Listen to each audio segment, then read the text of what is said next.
Hi hello నమస్తే, welcome back to iDream media. ఈరోజు మనతో ఉన్నారు సర్టిఫైడ్ ఫైనాన్షియల్ ప్లానర్ అయిన మాధవరెడ్డి గారు. మ్యామ్తో మాట్లాడదాం. Hi ma'am. హలో అండి. So Adani the latest news maker అని చెప్పొచ్చు. అవునండి. సో రైట్ నౌ ఈ టుడే ఒక అప్డేట్ వచ్చింది అదాని మీద, ఇండస్ట్రీని ఈవెన్ స్టాక్ మార్కెట్స్ని కుదిపేసిన వార్త. దానిపై మీ అప్డేట్? సో అది మనకి బ్రైబరీ ఛార్జెస్ ఆయన మీద ఏవైతే ఉన్నాయో, so US fed court has confirmed and they have found guilty the Adani group as well as another 7 members ఇందులో కూడా ఇన్వాల్వ్ అయ్యి ఉన్నారు అని చెప్పి వాళ్ళకి $250 million బ్రైబ్ కేసు అనేది వాళ్ళ మీద ఛార్జెస్. తర్వాత ఈరోజు వాళ్ళ మీద అది కన్ఫర్మేషన్ లాగా గిల్టీగా వాళ్ళని తీసుకొచ్చారు ఒక కేసు అయితే. సో ఆ ఇన్ఫర్మేషన్ ఇమీడియట్గా మనకి వచ్చిందండి. సో ఇండియాకి ఆ ఇన్ఫర్మేషన్ రాగానే సో అంటే మొత్తం అదానీ మార్కెట్ క్యాపే 2.65 lakh crore ఒక్క రోజులో వైపౌట్ అయిపోయింది మార్కెట్లో. అలానే ఆయన బిగ్గెస్ట్ ప్రమోటర్, ఆయనది కూడా 1.85 lakh crore అనేది వైపౌట్ అయింది. అలానే ఎఫ్ఐఐస్ ఈ కంపెనీస్లో అంటే అదానీవి 7-8 స్టాక్స్ ఉన్నాయండి. Adani enterprises, Adani power, Adani energy, Adani ports, Adani green energy, అలానే ఏసీసీ, అంబుజా, ఇలా అదానీకి సంబంధించిన అన్ని స్టాక్స్ 20% వరకు ఫాలో అవ్వడంతో ఎఫ్ఐఐస్ కూడా 34,000 crores పోగొట్టుకున్నారండి. అలానే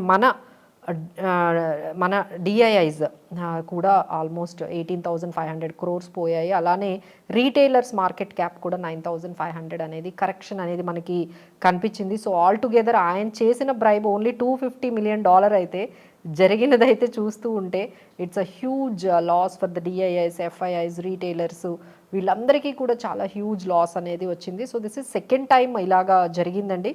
ఇంకా మనము ఇంపాక్ట్ కానీ చూసుకున్నట్లయితే అంటే చాలా మ్యూచువల్ ఫండ్ స్కీమ్స్ ఈ అదానీ స్టాక్స్లో ఇన్వెస్ట్ చేశారు. అంటే ఒక డౌట్ మ్యామ్, ఒక పర్సన్ యొక్క అంటే సిచ్యువేషన్ని ఒక కంట్రీ ఎకనామీతో మనం పోల్చుతున్నాం అంటే ఆయన పర్సన్ అంటే మరి అంత అంటే హ్యూజ్ అంటే ఒక టైంలో మీరు గమనించారో లేదో, he has become second richest person in India, in Asia. అంత హై అండ్ మరి అంత అంటే అన్ని కంపెనీస్ అండి. ఆల్మోస్ట్ మీరు పోర్ట్స్ చూసుకోండి, ఎంటర్ప్రైజెస్, తర్వాత సిమెంట్. సో ఆల్మోస్ట్ అంటే ఒక ఎకానమీకి ఏమేమి అవసరం అవుతాయి, ఇన్ఫ్రాస్ట్రక్చర్, ఎయిర్పోర్ట్స్, పోర్ట్స్, సిమెంట్, ఇవన్నీ. సో ఒక ఎకానమీని ఏవైతే అవసరం అవుతాయో అవన్నీ ఆయన దగ్గరే ఉన్నాయండి. Like even clean energy, solar, అంటే అప్కమింగ్ కూడా అన్నీ కూడా ఆయన చేతుల్లో, అంటే ఆయన కంపెనీస్లోనే ఎక్కువగా ఈ బిజినెస్ అంతా ఉండడంలో మనకి ఎకానమీకి ఆయన చాలా కీ పర్సన్ అనేది అయిపోయారు. So economy any house link to the stock market. So అందుకనే మనకి స్టాక్ మార్కెట్ మీద ఒక్కసారిగా ఈ ఇంపాక్ట్ అనేది మనకి కనిపించింది.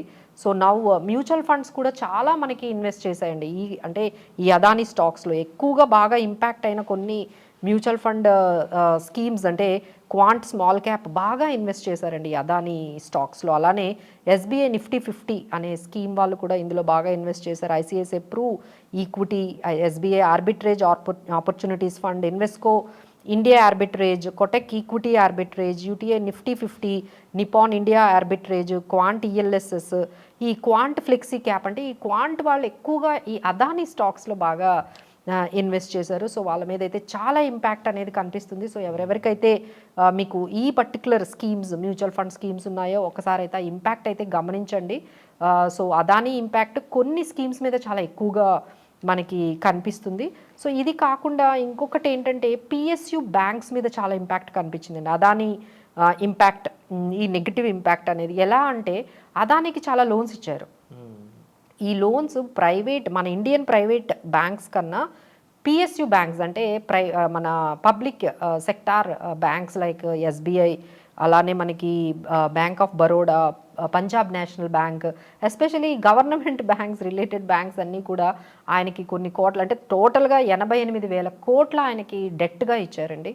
సో ఎప్పుడైతే ఈ న్యూస్ వచ్చిందో అలానే Moody has also given rating of negative to his bonds, వీటికన్నిటికీ కూడా నెగిటివ్ ఇచ్చారు. సో ఆ ఇంపాక్ట్తో ఈ పిఎస్యు బ్యాంక్స్ అన్నీ కూడా ఆల్మోస్ట్ ఒక 4 to 5% అయితే స్టాక్స్ అయితే కరెక్ట్ అయ్యండి, ఇంక్లూడింగ్ ఎస్బీఐ కానీ, మీరు bank of Baroda, Punjab national banks.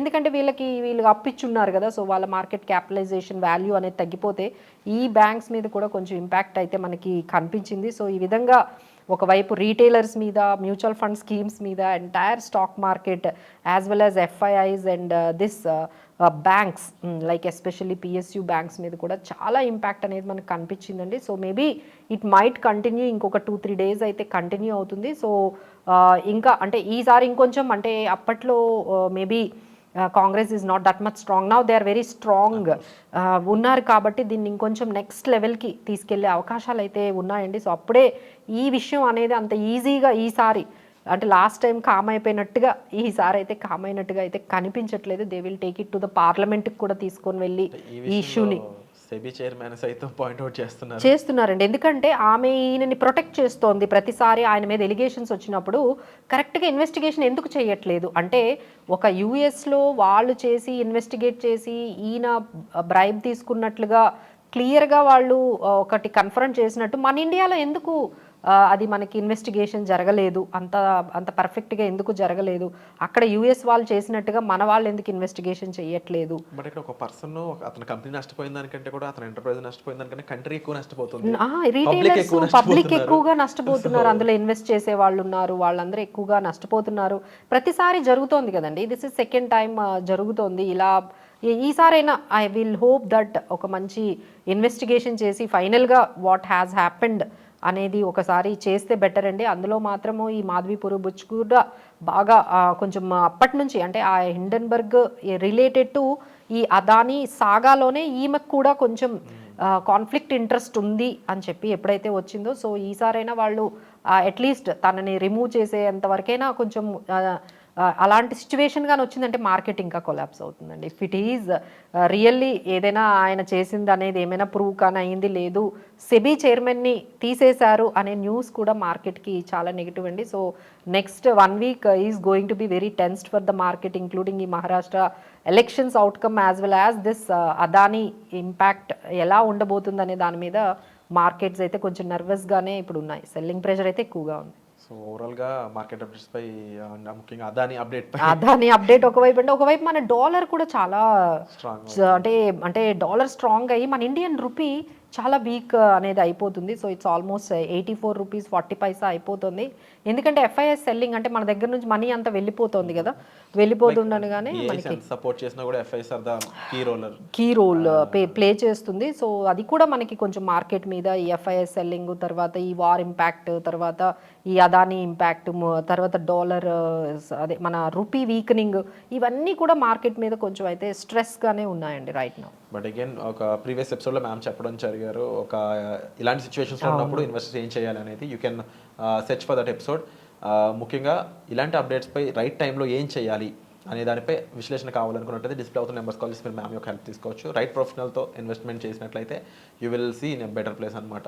ఇక అది పక్కన పెడితే ఈరోజు మార్కెట్ అప్డేట్పై అదానీ అప్డేట్పై మీరేమనుకుంటున్నారు, మీరు జరిగిన విషయంలో ఎవరి సైడ్ నుంచి మీరు ఆలోచిస్తున్నారని తప్పకుండా కామెంట్ సెక్షన్లో మెన్షన్ చేయండి. సో డెఫినెట్లీ అంటే ఇంత నెగిటివ్ న్యూస్ వచ్చినా need not to be so panic, ఇవన్నీ జరుగుతూనే ఉంటాయి. బట్ ఎలాంటి డెసిషన్స్ తీసుకోవాలనేది ఒక ఎక్స్పర్ట్ ద్వారా తీసుకుంటే మంచిదండి. మీ ఓన్గా ఏదైనా ఒక ఫియర్తో అమ్మో ఏదో మార్కెట్లో జరిగిపోతుంది, ఎందుకంటే మీడియాలో చాలా ఎక్కువగా కొంచెం ఎగ్జాగరేట్ చేసి చూపిస్తూ ఉంటారు కదా, సో ఆ ప్యానిక్ సెల్లింగ్ జరగకుండా ఒకసారి ఎక్స్పర్ట్తో మీరు కూర్చొని మాట్లాడుకొని అప్పుడు డెసిషన్స్ తీసుకుంటే బాగుంటుంది. Wonderful ma'am, thank you so much. Thank you.